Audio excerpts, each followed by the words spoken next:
Jiménez, miembro del Comité Político del Partido de Liberación Dominicana, presidente de la Refinería Dominicana de Petróleo, está con nosotros para conversar en estos momentos. Hay muchos temas importantes, Felucho, pero vamos a entrar de inmediato con el tema de los combustibles, que la dirección económica del PRM, del Partido Revolucionario Moderno, ha insistido en que los precios de los combustibles no se corresponden con la rebaja de los precios internacionales del petróleo. Entonces yo sé que ha habido alguna respuesta, pero sería importante que nos hiciera algunas precisiones sobre ese tema. ¿Cómo no? Lo primero es que la ley de hidrocarburos que rige la determinación de los precios es una obra del PRD en el gobierno de Hipólito Mejía. Exacto, en el 2002. En el 2002, o sea que eso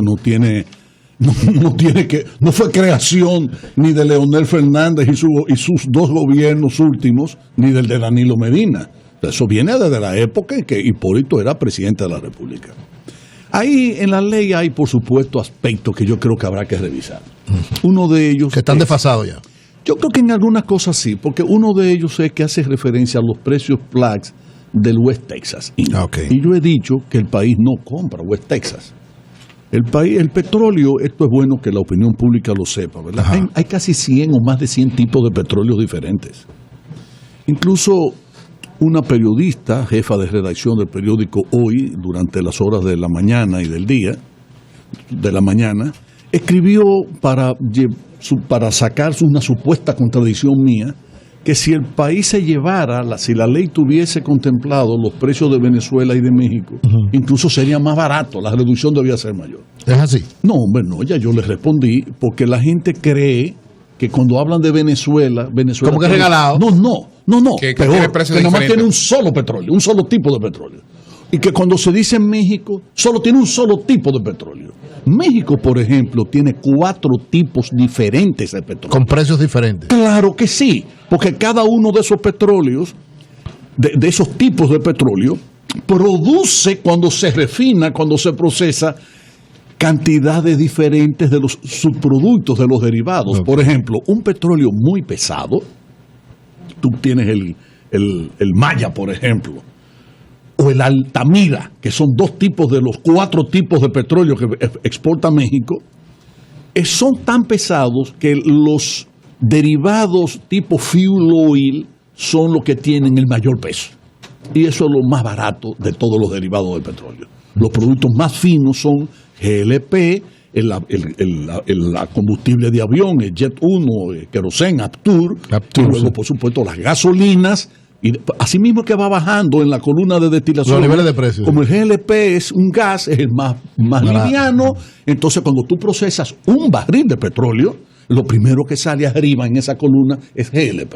Y después va descendiendo hasta que el último es el más pesado, que es el fuel oil, que es el que se utiliza en las plantas que generan energía eléctrica. Okay. ¿Verdad?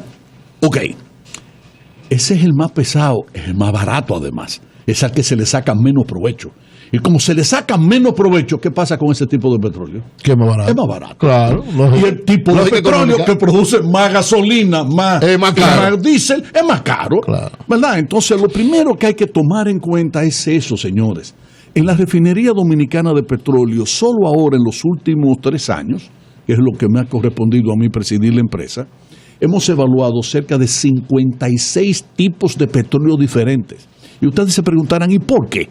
O porque el día que Venezuela no pueda vendernos, o el día que México no pueda vendernos, o total o parcialmente de lo que nos venden, nosotros tenemos que tener un crudo sustituto. Claro. No podemos quedarnos cruzados de brazos. Y cada uno de ellos da un rendimiento diferente. Pero en definitiva, ¿se ha reflejado en la rebaja de los precios internacionales del petróleo en el tipo de rebaja que hemos tenido en la República Dominicana? Sí, Julio, pero no totalmente, no 100%. No 100%. ¿Y qué es lo que yo... No, nunca 100%, ni cuando Hipólito. Sí, exacto, no, en ningún gobierno. Porque además que es imposible. Porque la ley tiene unos efectos. De cualquiera de nosotros. Claro. No, es que la ley, si se aplicase la ley de manera tajante, este país no hubiera que no entendiera. Aquí tuviera el pueblo tirado a la calle a cada rato. Porque la gente piensa, ahora qué chulo que los precios del petróleo están bajando. ¿Y cuándo suben? Y cuando viene de un tablazo de un mes a otro y el petróleo sube un 20, un 25%. Nunca se lo la gasolina se va a subir un 50 pesos el galón. Nunca. Nunca. Eso nunca ha ocurrido. Entonces, señores, hay que entender que tiene que haber Eso una tiene especie lógica de económica. flexibilidad, una especie de colchón, ¿verdad? El año pasado y el antepasado hubo alzas, no se reflejó en el precio al consumidor totalmente esa salsa, caramba, entonces es entendible que ahora que estamos a la baja, pero yo le voy a poner un ejemplo, es que ya en la última semana el petróleo subió. El petróleo llegó a costar hace 10 o 12 días 40 y 41 dólares el barril. Ese West Texas. Sí. ¿Y ahora por dónde anda? 48 creo que está. ¿O 50? Sí, 50. Entonces ahora le vamos a aumentar un 25% el precio de la gasolina. El gobierno no lo aumentó. O sea que eso es una cosa que uno no puede llevarse de la demagogia política. Pero digamos que la discrecionalidad, yo creo que tú estás... Yo no me estoy escuchando. Sí, Amaury, está bien. Sí. Okay. Yolanda. Un poco lo que uno quisiera saber es cuál es el parámetro de discrecionalidad. Sí. O sea, ciertamente hay una discrecionalidad. Francamente, entonces, ¿cuál es la...? Francamente, yo no manejo eso. Yo no soy ministro de Industria y Comercio. Es el Ministerio de Industria y Comercio el que fija esos precios. Ahora, yo sí les puedo decir a ustedes una cosa, que es lo que yo he apelado. Porque este pueblo dominicano es un pueblo inteligente y la demagogia política prospera poco, camina muy poco, porque el pueblo razona, tiene capacidad de razonar. Señores, Argentina produce petróleo y la gasolina y el gasoil es más caro que aquí. México no solo produce petróleo, sino que la refinería dominicana de petróleo le compra petróleo a México. El gasoil allá está más caro que aquí.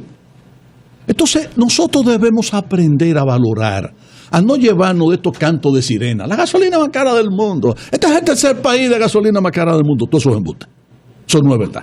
Y cuando uno analiza la verdad, entonces uno tiene que tomar en consideración datos como los que yo le voy a dar, por ejemplo. Adelante, Vamos a ver. Ustedes tienen, para tomar el caso del diésel, del gasoil, que es fundamental, porque mucha gente no sabe que el agricultor dominicano moja sus parcelas, sus fincas, con agua que salen de los ríos. Y le ponen una bomba sumergible, extraen esa agua y luego por bombeo la distribuyen para mojar su cosecha, ¿verdad que sí? Eso es gasoil. Esas plantas no son de gasolina, son de gasoil. Esas bombas son de gasoil.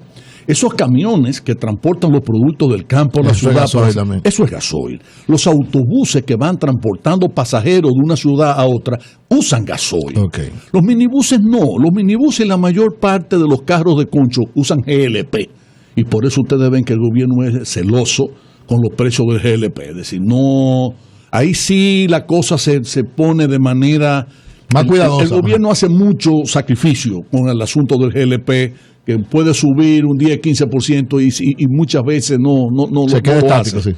Pero quiero decirles que, en definitiva, el gasoil, por ejemplo, ustedes lo ven aquí. Uruguay, voy a hablar de precios en dólares. Sí. La República Dominicana, el precio, esto es hasta la semana pasada. Okay. Era $3.12 el galón, dólares, ¿verdad? En Uruguay era $5.23. En Argentina, $4.60, más de un 50% más caro de aquí, a pesar de ser productores de petróleo.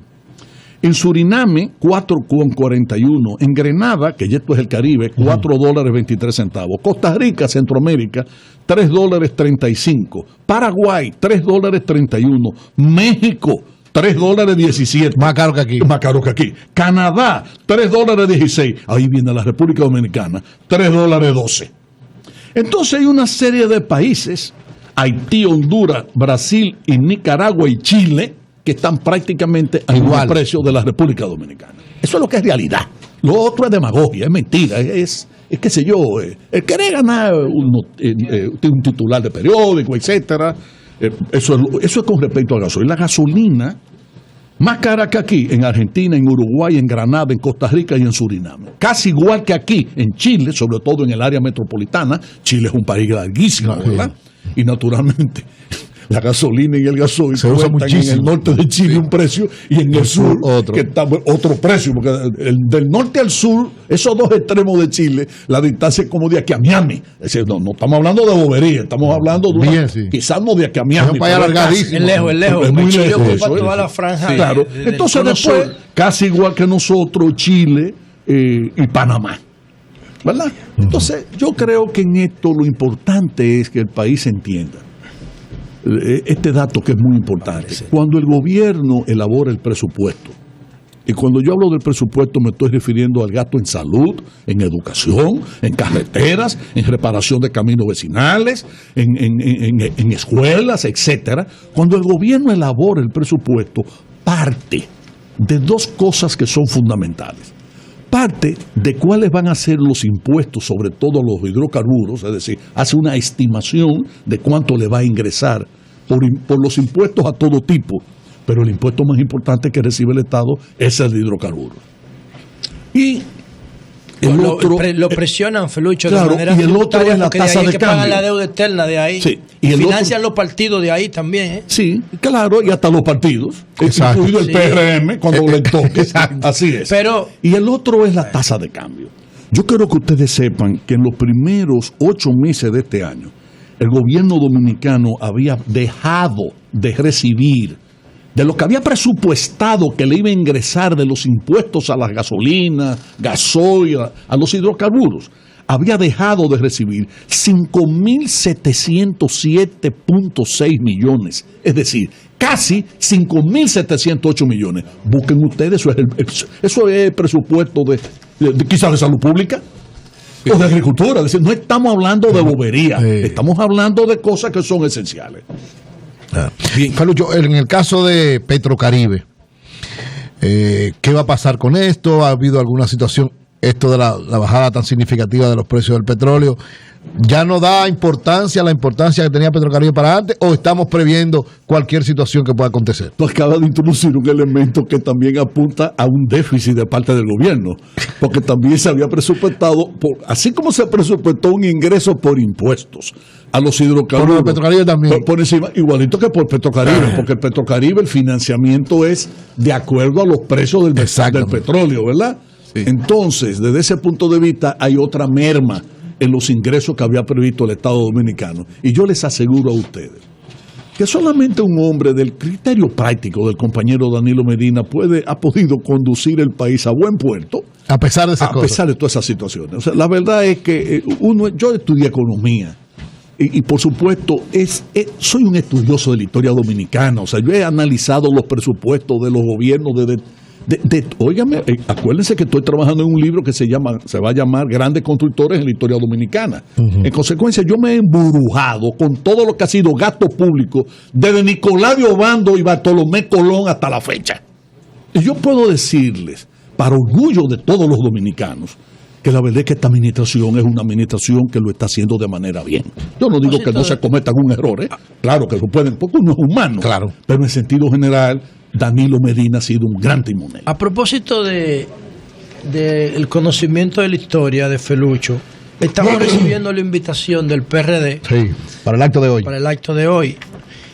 Bueno, Juan Bosch dijo en reiteradas ocasiones que se iba del PRD porque el PRD se había agotado históricamente. Había cumplido su función histórica. Entonces, 43 años después, el PLD, que él fundó por necesidad, entonces se fusiona con el PRD. ¿Eso tiene alguna lógica histórica o es un gran reto para el Partido de la Liberación Dominicana poder justificar eso frente al bochismo? ¿O el bochismo es una ilusión que dice Franklin Almeida que algunos PLDistas tenemos en la cabeza, que ya no tiene espacio? La luz, lo primero es que no se trata de fusión. Pues no se van a fusionar el PRD y el PLD. Cada partido va a seguir teniendo su propia personería y sus propias estructuras. Y su propia identidad y su particular. propia identidad particular. Es una alianza política. Exacto. Es una alianza electoral, que es una cosa diferente. Mira, la verdad es que en la política y en la historia no es un momento de la vida. La historia es la sumatoria de millones y millones de momentos diferentes. ¿Qué es lo que registra la historia? la historia registra hechos políticos, hechos sociales, hechos económicos. Por eso hay historia social, historia política, historia económica. Y la sumatoria de todo eso es la historia, incluso en el aspecto cultural. Porque la cultura también evoluciona con el tiempo, va cambiando, el ser humano cambia. El año 1973, que fue cuando fundamos el PLD, la historia dominicana era la que se vivía en ese momento. Y había sido el resultado de acontecimientos que se arrastraban de años. ¿Verdad que sí? Sí. Bien, todo ha evolucionado. Yo no puedo decir que los diferentes gobiernos del PRD han sido todos igualmente malos.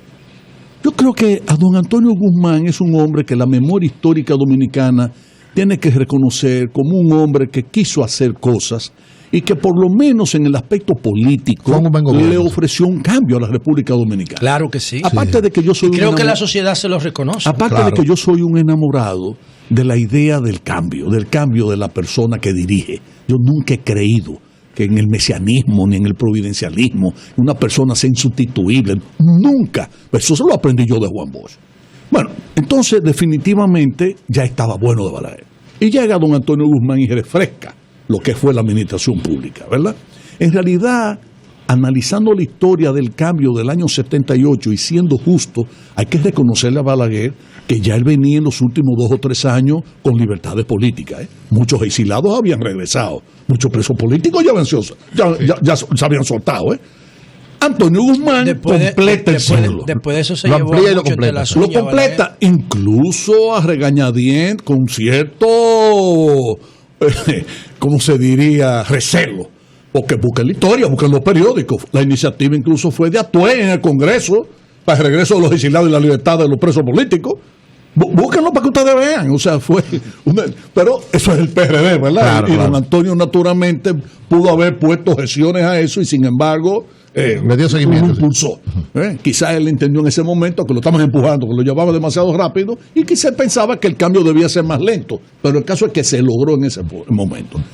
Después, los diferentes otros gobiernos del PRD naturalmente le han sumado poco al país. Y en términos generales, en lo que es su infraestructura, carreteras nuevas, hospitales nuevos, hidroeléctricas nuevas, escuelas nuevas, no es mucho lo que hay que agradecerle a esos años de gobierno. Esa es la realidad, ¿verdad? Okay. Ahora, en el año 90, la luz, estuvimos a punto de hacer un acuerdo electoral, el PRD. En el año 90. Y el vice Peña Gómez. ¿Qué pasó en el 90? Perdóname, yo fui protagonista de eso. ¿Qué pasó en el 90?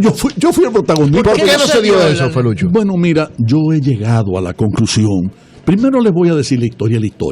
La historia no es lo que pasó. Lo que públicamente se dijo. Tú que fuiste actor importante, ¿por qué tú crees que no se dio? Lo que está registrado en Vanguardia, ¿qué pasó? Influyeron varios elementos. En primer término, el paso inicial lo dio Juan Bosch. Me autorizó a mí a ir a ofrecerle a Peña Gómez para el reconocimiento de su partido, que era el BIS, los nombres y los registros nuestros de los comités electorales del PLD. Porque Peña, que fue un hombre bueno, era un hombre desordenado. Y cuando le somete a la Junta Central Electoral la lista de los suplentes, el que tenía cédula no tenía dirección, el que pusieron la dirección no tenía cédula. Y Froilán Tavares, por esa cosa de la vida, que había estado enamorado en su juventud de la madre de quien era mi esposa en ese momento, le cogió conmigo. Me decía, mi hijo para acá, mi hijo para allá. Y me dijo un día que él iba a reconocer el partido de Magluta, pero no el partido de Peña Gómez. Balaguer manejaba todo. Y él creía, Balaguer lo manejó después. Rolán lo manejó después de lo de nunca lo manejó después de lo del hijo. Lo manejó después. Pero nunca. No, al principio no. Al principio no. Después de lo del hijo. A mí nadie me va a venir a hablar de eso. Después sí lo manejó. Sí, pero tú conocías eso bien. Pero ¿cómo no lo voy a? Yo no estaba ahí. Yo no era delegado del PLD. Cuando no se iba la luz en la Junta, le sacamos el pendiente de un candidato. O sea que yo tenía una fuente de... Entonces, ¿qué pasó ahí? Bueno, entonces, pero lo que pasa es que el hijo era más hijo de Juan Bosch que de él, ¿verdad que sí? Yo salí de ahí inmediatamente y fui donde el viejo, fui donde don Juan, le dije lo que estaba pasando. Y después de una conversación con don Juan, me autorizó a que yo fuese a ofrecerle respaldo por una razón política elemental. Si se reconocía a Jacobo, el PRD le iba a tocar a Jacobo, Peña lo descartaban, a nosotros nos debilitaban electoralmente y Balaguer ganaba. Esa era la simple lógica política, ecuación política del momento, ¿verdad? Yo voy donde Peña y no voy a darle los detalles porque ahí hay cosas curiosas. Peña Gómez se rajó a llorar, con lágrima viva. Él y yo en la oficina, en su oficina, y me decía con mucha insistencia, yo nunca debía haber dejado a Juan Bosch, yo siempre debía haber permanecido a su lado. Juan Bosch es mi padre. Y como tal, y dile, Felucho, que yo lo voy a hacer presidente, que no lo voy a ayudar. ¿Qué pasó entonces posteriormente? ¿Qué pasó entonces? La política no es solo el deseo de Juan Bosch, el deseo de Peña, se mueven muchas fuerzas, muchos intereses, etcétera. Y finalmente, yo creo que pasaron dos cosas. Al lado de don Juan, todo el mundo no era trigo limpio. Nosotros también tuvimos nuestros traidores. ¿Cómo cuáles? No, yo no voy a mencionar nombre ahora, pero hay uno en particular que era muy, muy amigo de Bello Andino. Era, en muchos años, fue el enlace entre Juan Bosch en cuestiones políticas a través de Bello Andino y Balaguer, y esa persona se movió, le hizo creer a Juan Bosch que David Randolph, agregado político de la embajada norteamericana, le había dado el resultado de la encuesta de la embajada. Estamos hablando a un mes y medio, a un mes de las elecciones aproximadamente, y le había dicho que ya Juan Bosch seguía manteniendo la primacía.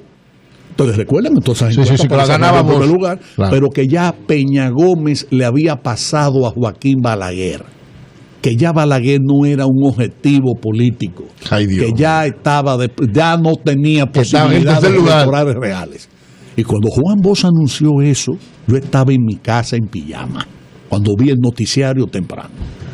Me cambié huyendo y sin afeitarme fui a su oficina y le dije, ¿de dónde usted sacó esta información, don Juan?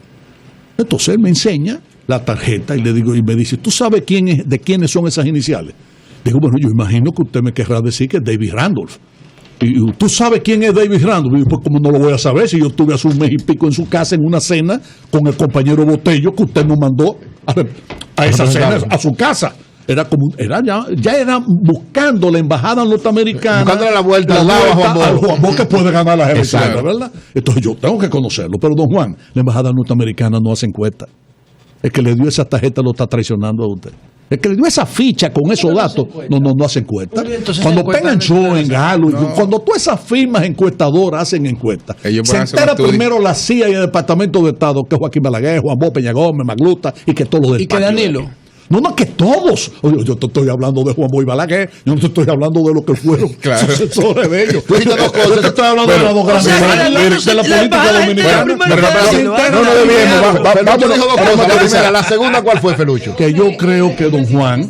Pero espérate. Primero se lo informan a la embajada y después le informan al presidente si quiere. No necesariamente son informaciones buenas. No son las mismas. A mí me contan informaciones que le han llegado. Señores, el segundo aspecto por el que se dio. El segundo aspecto es que, a mi modo de ver, desde el punto de vista político, historia de Balaguer y Juan Bosch se manejaban de una manera diferente. Balaguer tenía a fulano de tal de enlace con quien sea, porque él tenía sus enlaces con Peña Gómez. Él tenía sus enlaces. O sea, con todo el mundo, claro.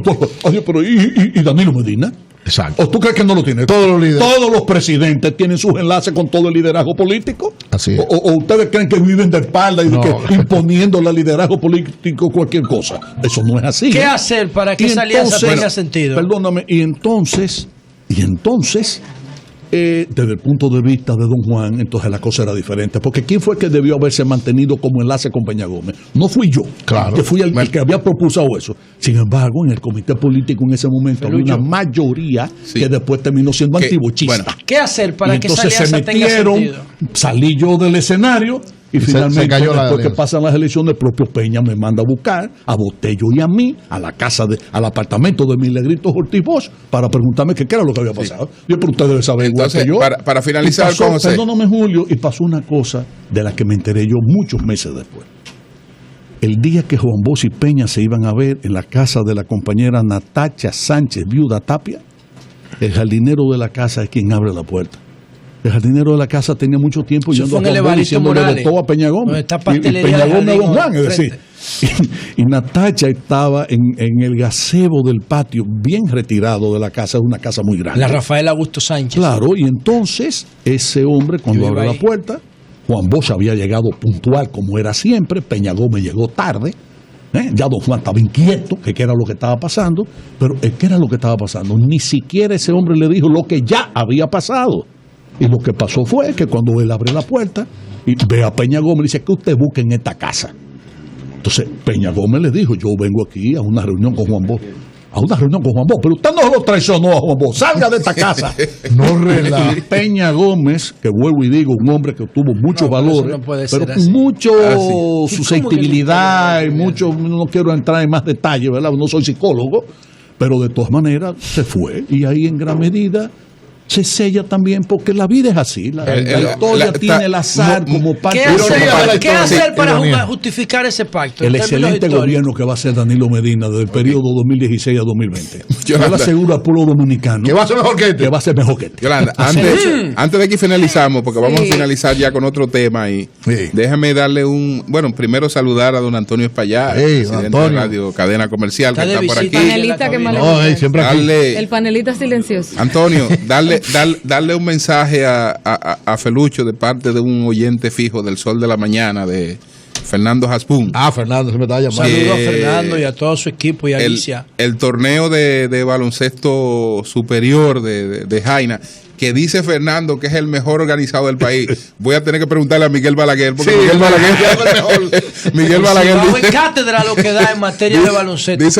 Dice Miguel Balaguer que no hay nada superior al de Santiago. Porque el PLD le hizo la arena del Cibao. Pero Fernando Haspun, que dice que es el mejor organizado ese torneo de baloncesto superior de Jaina, me dice que por el tema de las aulas culturales y otras contribuciones muy importantes que ha tenido la refinería en Jaina y en las comunidades que están en el entorno de la refinería, pues se lo van a dedicar a Felucho Jiménez.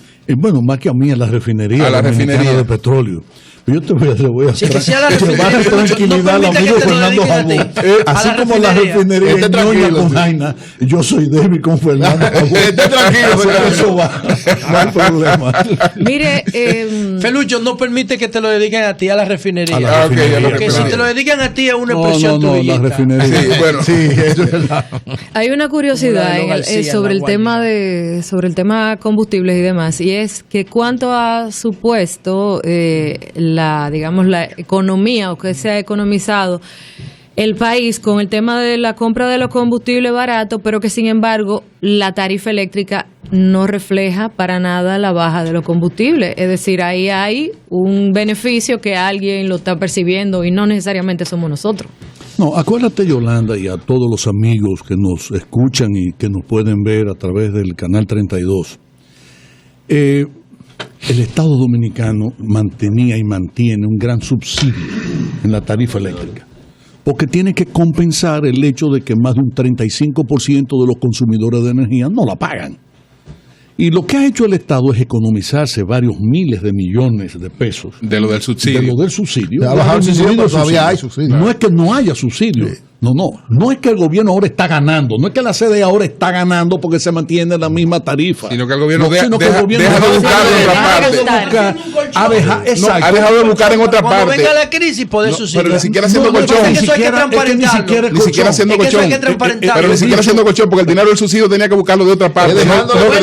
Pero se lo está ahorrando. Pero José La Luz, es que en este mismo programa, hace 10 o 12, 15 minutos dije yo que el gobierno había dejado de recibir 5.708 millones de pesos. Pero si yo pago la luz, yo no tengo que ver con eso, porque para mí no hay subsidio. Pero ya estamos... O sea, lo que les quiero decir una cosa, miren señores, miren lo de Guatemala, tienen que transparentar eso. Ok, está bien. Si no lo espérate, Julio, pero vamos con otra discusión, pero que ya es otra cosa. Si no lo transparentan, van a tener problemas en el futuro. Transparenten, no importa lo que estén haciendo, pero márquenlo en una. Yo no sé, José La Luz, de cómo tú agarras por los moños Guatemala para relacionarlo con la tarifa eléctrica de República Dominicana. No, yo lo que estoy hablando es, no, escúcheme. Yo lo que estoy diciendo no es Guatemala. Yo hace una semana que estoy hablando de un virus latinoamericano de transparencia. Entonces lo que yo estoy diciendo es que lo que están haciendo con los combustibles y la tarifa eléctrica, transparéntenlo y háganlo dentro de un marco legal, no importa lo que sea.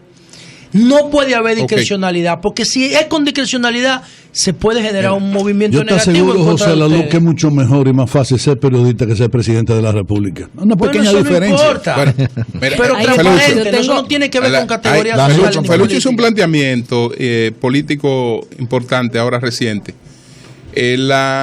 Bueno, en el PLD parece que las cuestiones de las alcaldías se iba por el método de las encuestas. Encuestas, sí. Pero tal parece que eso no está muy claro y hay la posibilidad de que en algunos lugares se lleven a cabo primarias. Y Felucho se pronunció en favor de las primarias. ¿Por qué? Pues yo creo que este proceso electoral del próximo año tiene características que le son muy propias.